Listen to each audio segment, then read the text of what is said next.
राजकुमार चंद्रकेतु मंदिर में खड़ा था। उसकी आंखों में जलकुंड में देखे गए दृश्यों की भयावहता झलक रही थी। वह राजा सूर्यकेतु का पुनर्जन्म था, जिसे एक दैत्य ने श्राप दिया था। अब उसके पास दो ही विकल्प थे, या तो अपने भाग्य को स्वीकार कर विनाश का इंतजार करे, या फिर उस श्राप को मिटाने का उपाय खोजे। तपस्वी ने गंभीर स्वर में कहा, यदि तुम्हें श्राप से मुक्ति पानी है तो तुम्हें उस स्थान पर जाना होगा जहां यह श्राप उत्पन्न हुआ था। वह स्थान तुम्हारे राज्य के प्राचीन इतिहास में छिपा है। परंतु वह स्थान कहां है? चंद्रकेतु ने पूछा। तपस्वी ने संकेत किया, तुम्हारे राज्य के उत्तरी भाग में एक दुर्ग है, कर्ण गुफा। वहां तुम्हें तुम्हारे अतीत की कड़ियां मिलेंगी। परंतु याद रखना, वहां जाने का अर्थ है मृत्यु को आमंत्रण देना, क्योंकि वह स्थान अब भी श्रापित है। चंद्रकेतु ने बिना झिझक सिर हिलाया।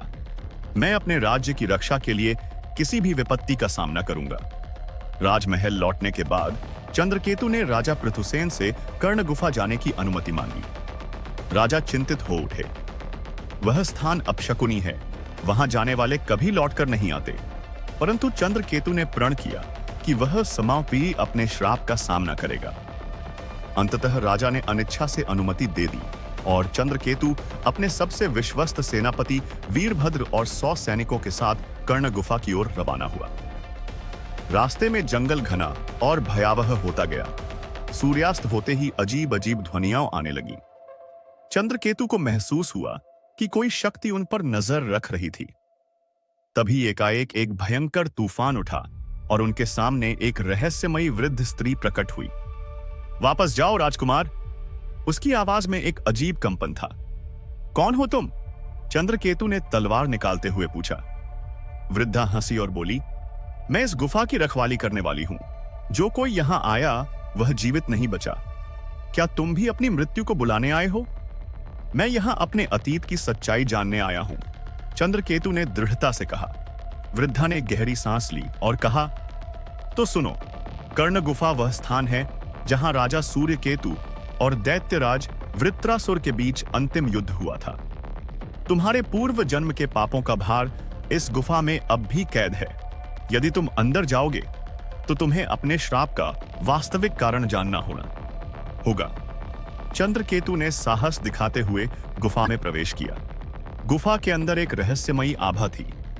जैसे ही चंद्रकेतु और उसके सैनिक आगे बढ़े, चारों ओर मंत्रों की ध्वनि गूंजने लगी। अचानक गुफा की दीवारों पर चित्र से उभर आए। ये चित्र राजा सूर्यकेतु के युद्ध को दिखा रहे थे।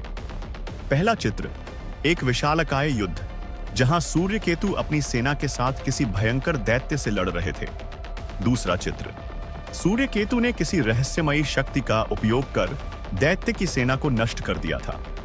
तीसरा चित्र, दैत्यराज वृत्रासुर ने सूर्यकेतु को श्राप दिया। तुमने अधर्म किया है। एक योद्धा को नीति और धर्म से युद्ध करना चाहिए, परंतु तुमने छल से विजय पाई।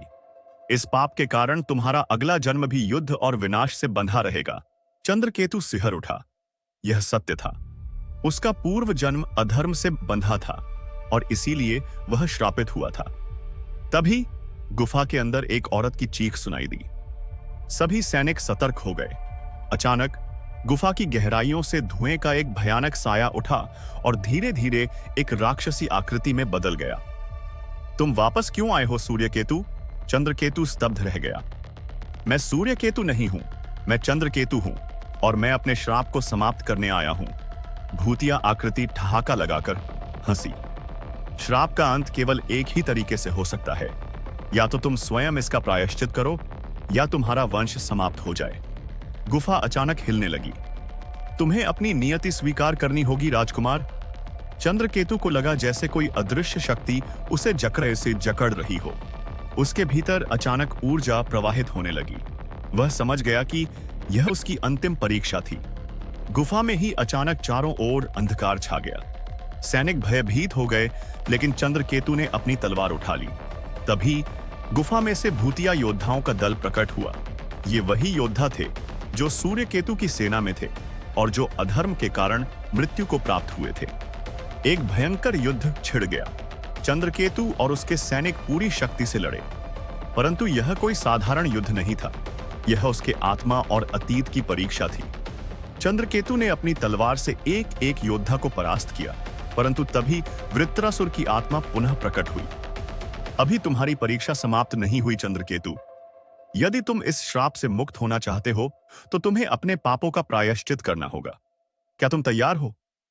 चंद्रकेतु ने दृढ़ता से उत्तर दिया, हां, यदि मेरे पूर्वज का अधर्म मेरे वर्तमान पर बोझ बन रहा है तो मैं इसे सही करूंगा। वृत्रासुर ने अपनी शक्ति से गुफा के अंदर एक प्राचीन ग्रंथ प्रकट किया और कहा, इसमें तुम्हारे उद्धार का मार्ग लिखा है, परंतु ध्यान रखना, यह यात्रा सरल नहीं होगी। तुम्हें एक अंतिम युद्ध लड़ना होगा जिसमें तुम्हारे धैर्य, बल और धर्म की परीक्षा होगी। चंद्रकेतु ने ग्रंथ को हाथ में लिया और तभी गुफा से प्रकाश निकलने लगा। श्राप की जंजीरें टूटने लगी, परंतु युद्ध अब भी समाप्त नहीं हुआ था। यह तो केवल प्रारंभ था। क्या चंद्रकेतु श्राप से मुक्त हो पाएगा? कौन सा अंतिम युद्ध उसकी परीक्षा लेगा? जानने के लिए पढ़ें भाग 3।